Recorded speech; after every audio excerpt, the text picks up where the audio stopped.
Hello, I'm Gus Downing, publisher and editor of the D&D Daily, and this is the LP News Network. We're here today in Dallas at the NRF PROTECT conference with Bob Moraca, Vice President, Loss Prevention for the NRF, and Scott McBride, Vice President, Loss Prevention at American Eagle, and current NRF LP Council Vice Chair and long-term member of the Council. NRF PROTECT is the largest retail and restaurant loss prevention event in North America, where LP professionals gather annually to equip themselves with valuable industry knowledge, techniques, and the latest technology so that they can tackle their biggest loss prevention challenges. With 2.5 days of educational sessions, networking opportunities, and an extensive expo hall, attendees will leave feeling informed and confident in their ability to protect the people, assets, and brands they serve. NRF PROTECT brings together LP, asset protection, internal audit, ORC investigators, risk management, IT security, retail operations professionals, food retailers, wholesalers, and suppliers responsible for securing retail success.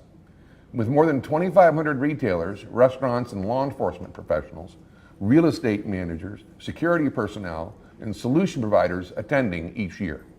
The NRF's LP community, led by Bob Moraca and the LP Council, comprised of retail senior leaders from across the nation, provides research and preparedness guides, coordinates industry initiatives, works with various government branches and groups on legislative issues and security issues, and they provide a voice for the industry with various media groups and reports industry news through their other outlets and such, and the D&D Daily itself. The NRF PROTECT Annual LP Conference, where we are today, is put together by the LP Council and the NRF team and represents a year-long effort that literally starts right after this one ends. Bob and Scott, thanks for being here today. Thank you. It's our pleasure. Thank you. Good to be here. Thank you. You know, Bob, can you share with us some of the history about the conference and how it's evolved to really being the leading conference of its kind, in also this year incorporating FMI?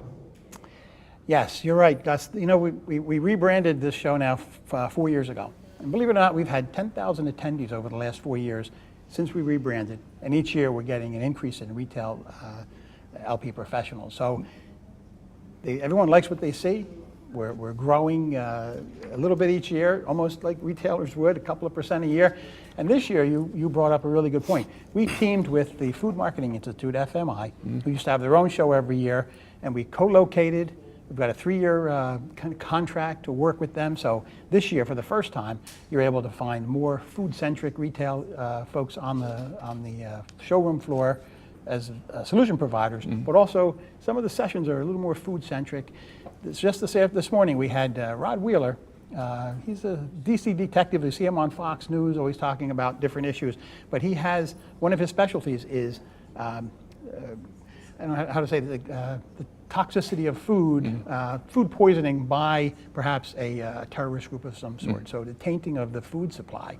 It's a specialty of his, and he did a really great presentation at the breakfast this morning. So we think that NRF and FMI are a force multiplier. You know, 1 and 1 is going to equal 6, 7, and 8 because of the two organizations have such good synergy. We're excited to have them on board. Great. You know, let's talk about the role of the NRF LP effort itself and the value it adds to the industry in the various LP council committees in what they do. Can you give us a look at that? Yeah, sure can. We've got 6 or 7 different councils, and you're familiar with some of the Women in Loss Prevention, the Content Committee, and we have a Diversity Committee, Education and Research. They help do the research and things like that. So we've got 7 different committees that the volunteers lead in, and our vice chairs help coordinate those efforts, and so it's a volunteer management process. So we've got the best brains in the industry looking at these issues and you know, telling us what's cutting edge, and then we look at issues, find problems, and then search out solutions. So in addition to that, we're constantly looking to grow those committees and find out what's you know, what's coming next. You know, with the changes, you know, every retailer is now taking on more. Loss prevention's now taking on audit, internal audit, business continuity, crisis management. So we're refocusing our educational sessions, networking events, and even our main stages to help loss prevention professionals deal with those issues. Anything from a cyber perspective? I mean, that's also increasing Yes, too. But it is. is the council talking about that, looking at that, working on it? We had a very robust dialogue yesterday about cyber specific. Now, NRF just brought on a new NRF technical expert who's going to work specific to cyber, but loss prevention and IT are working hand in hand. Our next our next main stage session is Theresa Payton, who was the first Chief Information Officer at the White House, female. And she has a TV show called Hunted. They hunt people down through cyber. And she's going to do a wonderful job having a great dialogue on where LP and IT fit together. Plus, just yesterday we were talking about how much more we are working together. And for the first time this year in the National Retail Security Survey, we added 3 cyber questions. Interestingly enough, about 66% of the, I hate to be a stats guy, but 66% of the individuals, retail executives said that they are at least meeting quarterly with their LP counterparts, which is a big change from the years past. And unfortunately, there's still 15% that are not meeting at all with their IT folks. So, but 85% are. So we've got room for improvement, but we're looking more and more and do more research to see where that nexus is and what's the right mix. So it's a great question. I'd be interested to see how many are handling the e-commerce fraud side of the house. I mean, is that being handled by the LP effort in the company? In the Interesting you should bring that up. We had a gentleman named DJ Murphy who runs this thing called Card Not Present show, and it's all about e-commerce fraud. It is a growing issue, and it's relatively small losses for retailers, but it's growing in leaps and bounds, as you might imagine. And it's not just retailers, it's other merchants. So these e-criminals are now not just hacking information on identity theft. They're hacking organizations to get the people that signed up and have their passwords in there. So they're finding deeper dives into the hacking. And it's an ongoing huge issue.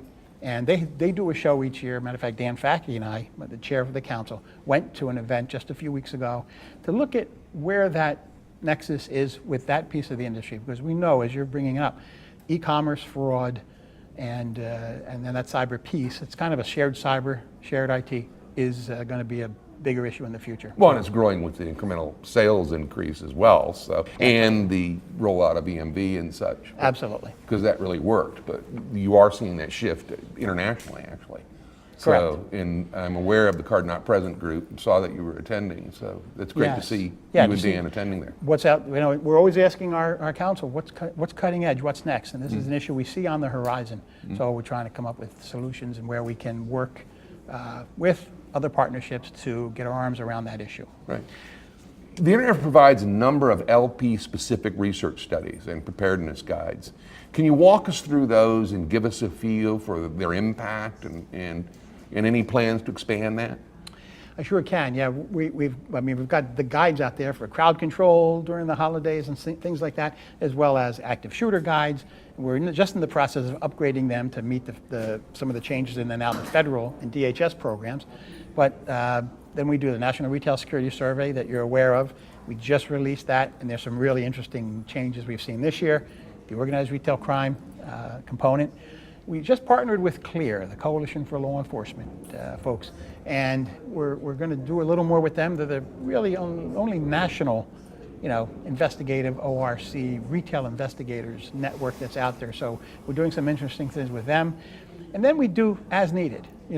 Internally, at least 2 or 3 times a month, I'll get a call from a retail exec who will say, "Hey, Bob, is anybody dealing with this? Whether it's racial bias in the workplace, some of the difficult issues, use of facial recognition, some new technology." One of our retailers is trying to move to a new platform, a new retail platform for point of sale, and what better way to ask 75 other executives on the LP Council and say, what luck have you had with this company?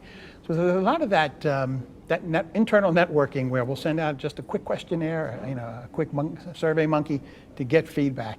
And usually it's anonymous because nobody wants to, we want to make sure we're staying, right. People can keep their privacy. But it's an awesome network, and I would recommend anyone out there to join the NRF, get involved with the LP Council. You've heard me say this before, but I'll say it for the audience again. Your net worth in this business will be determined by your network, and it's just so true. So Yeah, absolutely. those are the kind of things that we're doing from a survey standpoint. We respond, and with today's technology, we can respond to immediate issues. Right. You know, there was just Amazon, our friends at Amazon, and we have someone on the council from Amazon. They're sharing now, there's this big hubbub about them sharing their facial recognition information with law enforcement. And, you know, the ACLU and a lot of other privacy groups are at it. So we want to see where's that going? You know, we all think that facial recognition on the horizon is going to be an interesting an interesting issue. You know, but nobody wants to be the first one out of the box, you know, so it's interesting for sure. You know, being that we're here at NRF Protect, and for those executives that didn't make it or haven't been to one before, what are some of the highlights of the show, and can you talk to what an executive would experience and gain from attending, including the Fusion Center and your opening event on Monday afternoon? Sure. The executive afternoon yesterday, we had Chad Fleming. He's a three-time Purple Heart winner, amputee, who came in and just inspired everyone in the room. This is a gentleman who was an amputee, lost a leg, and then went back into combat 3 different times. I mean, you look up hero in the dictionary, and it's an American hero. I mean, he inspired us. You listen to him talk, and you'll never have a bad day the rest of your life, understanding what he went through. And then we had Mike Mason, who's the senior VP for Verizon. He came into the whole thing on leadership, beautiful presentation. He's a former fourth in line with the FBI, and then he always touts his time in the military, in the Marines, and As he should. brought some wonderful disciplines. You know, it's interesting when you see a senior executive talking to the other executives, because sometimes we're so busy with our head down working, Gus, forget to look up and just say, oh, you know, look what's happening over there, you know. So we have to be reminded to take that big picture, you know, and network and share. So it was a great exec afternoon. We just had Rescue to the Retail on the main stage talking about the storms and the last year's horrific hurricanes, South Texas, South Florida, and Puerto Rico that was slammed by Maria. And what retailers did, when you hear that story, you come away inspired, because we're not a braggadocious type, the LP folks. We get out there, we do our job, we try to take care of our family, and our assets are our family. And you know, at the end of the day, it's those kind of sessions you come here for, and the networking is the best you're ever going to get. You know, Scott, as the vice chair of the NRF LP Council, can you talk to us about the council itself and the work and the value it provides to the industry? Absolutely, Gus. Thanks for having me today. Absolutely. And so I've been involved in the council for well over 10 years now, just as a regular member, recently elected to and asked to be vice chair, which I'm very proud of and very thankful to be able to serve in that capacity. As Bob alluded to, we have 7 different committees. It consists of about 75 retail loss prevention AP executives, the pyramid heads of many different companies. I would encourage anybody that is an NRF member that's not on the council to send their or have their pyramid head join the council. It's very, very important. Those 7 different committees work on a variety of different subjects, cross-functionally as a group, over 40 different retailers, again, 75 executives from all different types of sectors. So you have apparel, you have hard goods, you have big box, small box, specialty boutique. So you have the knowledge base of the world of retail in North America sitting in one room multiple times a year, spending time with each other and sharing ideas and thoughts, but building relationships that you can leverage past that council time. And you can pick up the phone, you can reach out, you can call each and every one of us. And we all know each other now, and it's just a great synergy that can happen based on whatever challenge you're facing within your organization, whether it's an internal challenge or some external threat that's threatening your business. You can find out information, and you can do that. The committees themselves are focused into areas, and some of which are planning content and developing the programming that's going to happen this week and in every other NRF Protect show that goes on.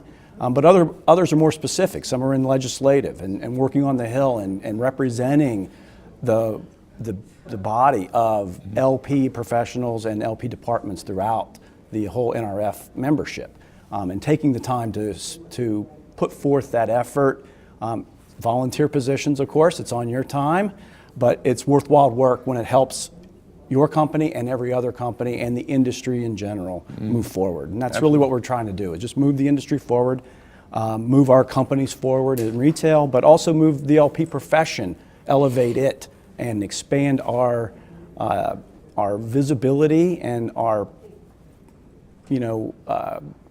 value to the organizations that we serve, right? Now, American Eagle is a member. We are a member. What's the value for American Eagle?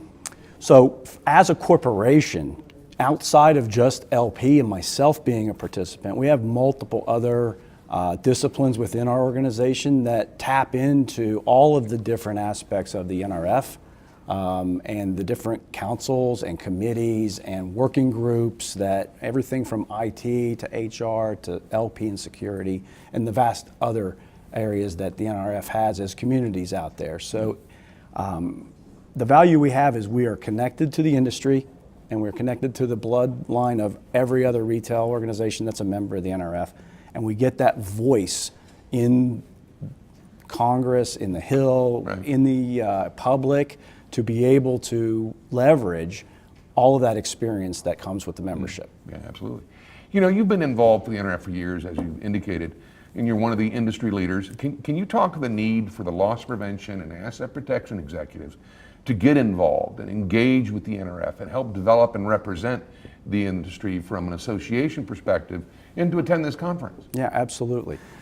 I mean, I was thinking back, and I can't even count how many times I've been to NRF PROTECT and what it was previously called, the conference. But when I come and when you would attend one of these weeks, you come away with a list of new ideas, a list of things that other people are doing that you have maybe been thinking about or never thought of, that you want to go back and look at how your organization can operationalize that, put it into action, and improve yourself. So it is really a self-help, but with a lot of support from your peers and other industry leaders, and really even the solution providers out there on the floor are out there to answer your questions, brainstorm new ways of thinking, new ways to do things, and to really elevate your position. One of the other things is we get a huge amount of credibility. When I go back to the organization, I get a lot of credibility for saying, I have met with hundreds of people that do the same thing I do across the country, across North America. And to have that sort of power behind the words that I'm speaking and the information I'm trying to give the C-suite, it says a lot, and it brings a lot of value to the organization again. So, if you're a member and you're not on the council, join the council, come and see what we're like for 6 months, then volunteer for one of our committees and get involved there and spend a little bit of time on a couple conference calls. If you're able to do it physically and do something on the Hill or in DC at the NRF headquarters, great. If you're not, that's fine too. I understand there's restrictions on travel from time to time. But you can still be involved with your knowledge, your information, your experience, and providing that to the greater good. Well and I put. think that's where we go. Well put. Scott, again. And I have one thing, Gus, it'll be a little surprise. This year, the NRF, we created a challenge coin. It's a Loss Prevention Council challenge coin. It talks about protecting global retail. And we want to present it to you. And a challenge coin, if you don't know what it is, it's in the military and in law enforcement. It's someone who goes above and beyond duty and is camaraderie with the LP community and esprit de corps and shares in the mission of what we do. So well, thank you. It's for you, and thank you for Thanks, everything Bob. that you do for the industry. Gentlemen, thanks for being here today. Thanks, Gus. Well, that's it for this episode, ladies and gentlemen. We'd like to thank you for watching. And until next time, let's keep them all safe out there.